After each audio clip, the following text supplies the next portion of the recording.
Bom, eu recebi 2 desafios bem modestos, né? O primeiro é fechar esse dia, depois de ouvir tanta gente legal, depois de respirar, de tirar o sapato. Vamos lá, vou tentar. E o segundo é responder essa pergunta bem simples. Dá para acabar com a fome no mundo? Eu vou tentar apontar alguns caminhos, mas, para isso, eu acho que é importante a gente saber e relembrar qual é o tamanho do problema. Bom, atualmente, 815 milhões de pessoas passam fome no mundo. Esse número pode ser visto com 2 olhares. O primeiro não está tão ruim assim. Em 2000, eram 900 milhões de pessoas que estavam passando fome. Mas, por outro lado, esse número representa uma ruptura numa tendência de queda no número de pessoas com fome, que vinha se sustentando já por mais de uma década. A cada ano, quando a ONU soltava o seu relatório sobre a situação da fome no mundo, esse número vinha caindo. A partir de 2016, com a explosão de um monte de conflitos ao redor do planeta, esse número voltou a subir. Em 2015, eram só 777, 777 milhões de pessoas com fome. Agora são 815.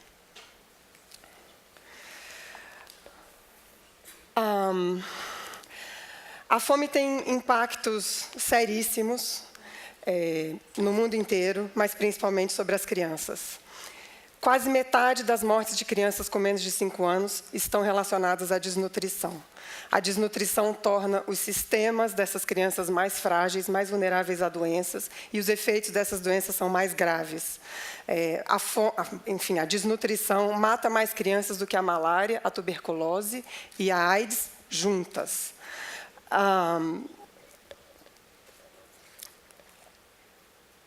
E a fome e a desnutrição, na verdade, a má nutrição, também tem muitas caras. 2 bilhões de pessoas sofrem com deficiência de micronutrientes no mundo. Ou seja, muitas dessas pessoas comem, mas comem mal, não estão bem alimentadas. A má nutrição diminui a produtividade, prejudica famílias, prejudica as comunidades, prejudica as nações. Assim como Jerônimo, que falou de manhã cedo, eu também sou filha de antropólogo, e me parece meio chocante a gente ter que justificar a necessidade de alimentar bem todo mundo com argumentos econômicos. Mas, no meu trabalho, eu aprendi que a gente precisa usar todos os argumentos possíveis para falar com o maior número de pessoas e de atores possíveis. Então, vamos lá. Na África, os custos associados à desnutrição, em alguns países, podem chegar a 16,5% do PIB. Então, alimentar todo mundo é a coisa certa a se fazer, mas é também importante do ponto de vista econômico. Então, vamos lá, usando a África como exemplo. 28% da população que passa fome no mundo vive na África. Como vocês veem nesses números que aparecem aí, os efeitos disso no continente são devastadores. Você imagina que em alguns países, 67% das pessoas que estão em idade de trabalhar sofreram com a desnutrição na infância. Então, imaginem o impacto disso. Eu destaquei esses números da África porque é um continente que tem mais relações e interações com o Brasil na área de segurança alimentar e nutricional. Mas, na Ásia, os desafios também são enormes. Eu vou aproveitar a minha colinha aqui, porque são muitos números. Então, vamos lá. Na China, 1/4 das pessoas com fome do mundo... na Índia. 1/4 das pessoas com fome no mundo vive na Índia. Na China, que conseguiu já diminuir bastante o número de pessoas com fome e vivendo na pobreza, ainda assim, 150 milhões de pessoas ainda passam fome. 10% das crianças chinesas apresentam baixa estatura para a idade. 20% da população tem anemia. E agora o país começa a conviver com a dupla carga da malnutrição. Então, 25% da população tem sobrepeso ou obesidade. Mas e por aqui, perto da gente? A América Latina foi o continente que apresentou os maiores avanços no combate à fome no mundo. E o Brasil é um dos grandes responsáveis pela melhoria desses indicadores. em 2000, 2002, a gente tinha mais de 10% da nossa população passando fome. Atualmente são 2,5%. É motivo para comemorar, mas isso significa que ainda temos 5 milhões de pessoas com fome no nosso país.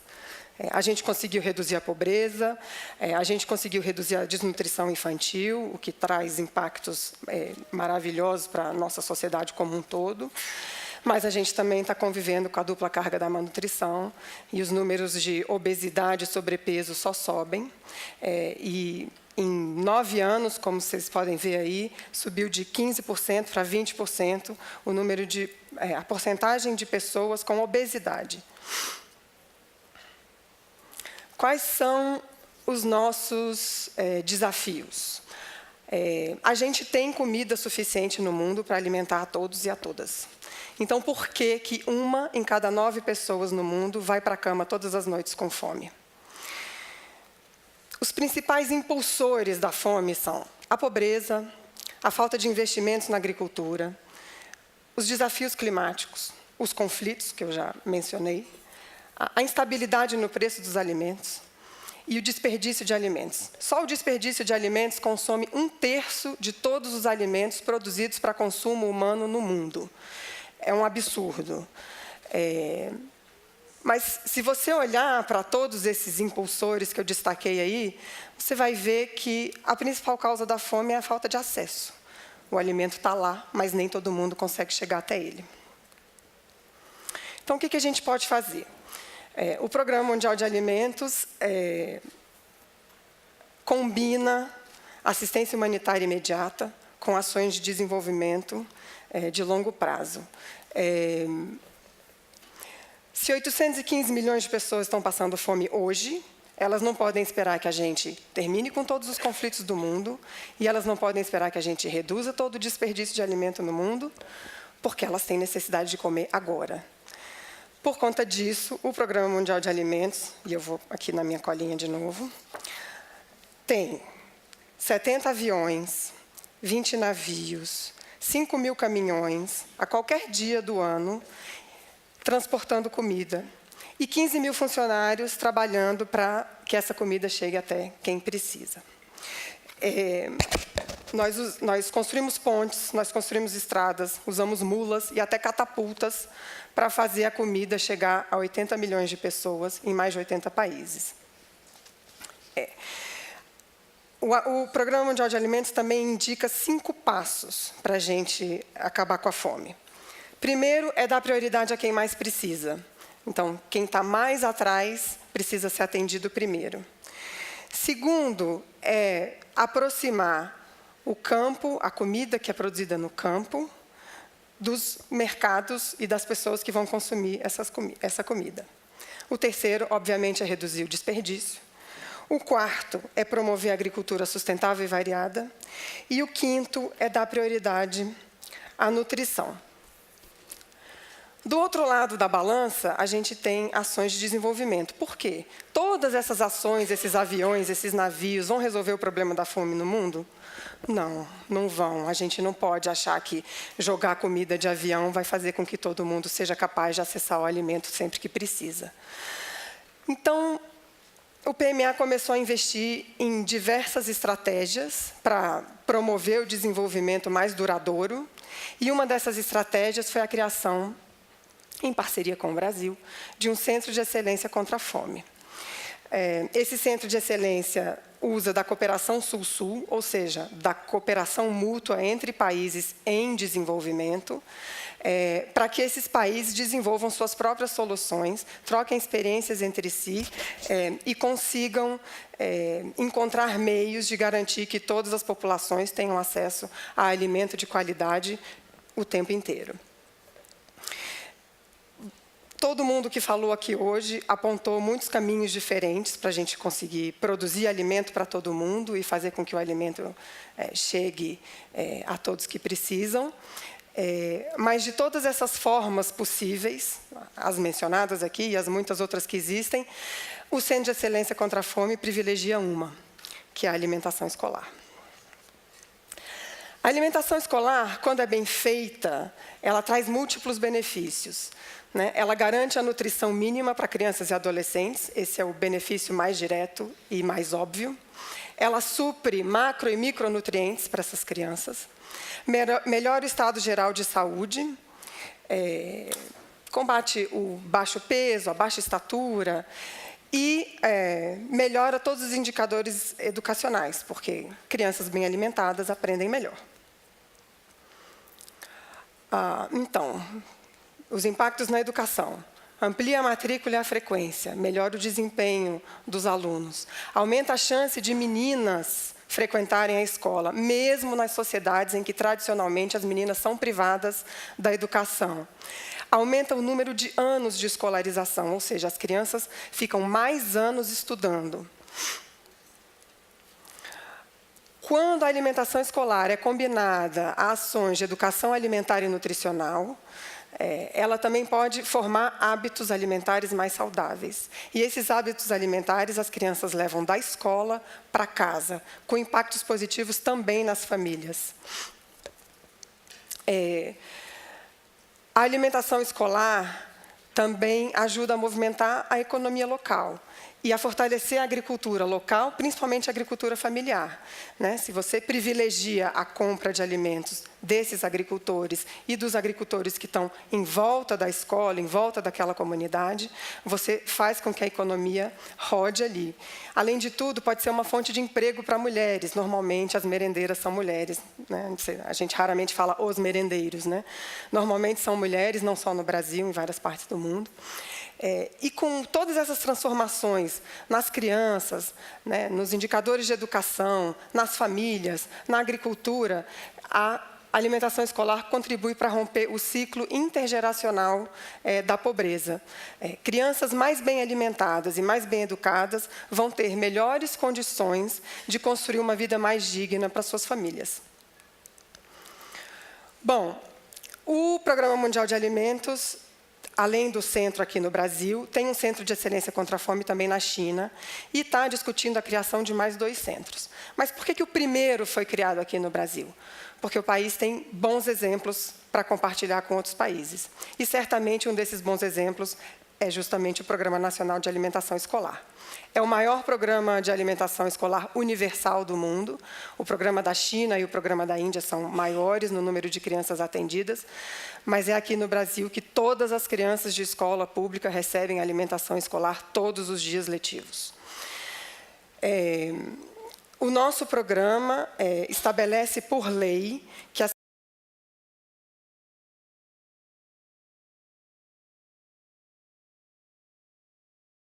crianças têm que receber uma quantidade mínima de nutrientes todos os dias, e por isso a participação das nutricionistas é fundamental, além, obviamente, das merendeiras. O programa está ancorado em marcos legais e financeiros que garantem a sua continuidade mesmo quando há mudanças de governos. É claro que um gestor pode realizar esse programa de uma forma melhor ou de uma forma pior, mas há critérios mínimos que ele não pode deixar de seguir, e esses critérios são estabelecidos pela lei. Além disso, é um programa que envolve diversos setores, então a educação, a saúde, a agricultura, todos esses setores têm que trabalhar juntos para que o programa funcione efetivamente. E, por outro lado, é um programa que está integrado em uma estratégia mais ampla de segurança alimentar e nutricional, uma estratégia que também é multissetorial. Bom, com todos esses resultados que o Brasil conseguiu no combate à fome e na área de alimentação escolar, o nosso Centro de Excelência teve um bocado de trabalho. A gente já envolveu mais de 70 países nas nossas atividades. 40 desses países recebem assistência técnica continuada. Esses países já enviaram delegações para participar de 52 visitas de estudo aqui no Brasil. Então, membros de governos de outros países em desenvolvimento vieram aqui no Brasil, acompanhados pelo Centro de Excelência e por representantes dos escritórios de país do Programa Mundial de Alimentos, para conhecer todas essas experiências de combate à fome, principalmente o Programa de Alimentação Escolar. Nós já fizemos 40 missões técnicas para esses países, para apoiar o desenvolvimento de programas e políticas de alimentação escolar e outras políticas de combate à fome e à pobreza. Com isso, 30 países já desenvolveram programas nacionais de alimentação escolar. Além disso, nós firmamos uma parceria com a União Africana, que congrega todos os países do continente africano, e a União Africana reconheceu oficialmente a alimentação escolar como uma estratégia de redução da pobreza, de redução da fome e de promoção do desenvolvimento sustentável. Essas ações todas incidem em 3 níveis. O primeiro nível de incidência que eu queria destacar é justamente os governos. Esse tipo de ação e os nossos eventos, as nossas discussões, as nossas pesquisas influenciaram esses governos para que eles reconhecessem a alimentação escolar como um investimento indispensável para vencer a fome e a pobreza. Esses países passaram a assumir compromissos com esses objetivos e começaram a transformar os programas de alimentação escolar, que antes eram feitos normalmente por entes externos, inclusive o próprio Programa Mundial de Alimentos, em políticas públicas, em políticas de Estado.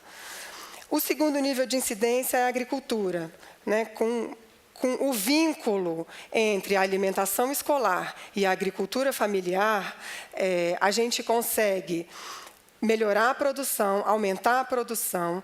O agricultor familiar consegue planejar os seus investimentos na sua produção. A gente acaba provocando melhorias no armazenamento da comida, e com isso a gente reduz o desperdício de alimentos. A gente reduz a necessidade de transportar o alimento por longas distâncias, e a gente melhora e encurta as rotas de comercialização, né? O agricultor passa a ter certeza de que ele vai ter para quem vender o produto que ele vai produzir, porque a escola vai comprar aquele produto. E o terceiro nível de incidência são as pessoas, né? Então, a gente tem crianças mais bem alimentadas e mais saudáveis, a gente tem melhor educação, a gente consegue reduzir um pouco a lacuna de gênero e a gente consegue contribuir para a formação de famílias mais resilientes a choques, sejam esses choques ambientais, climáticos, sejam os conflitos, sobre os quais a gente, infelizmente, não consegue ter muita incidência. Com isso, a gente acredita que está contribuindo para uma transformação sustentável em cada um desses países. Obrigada.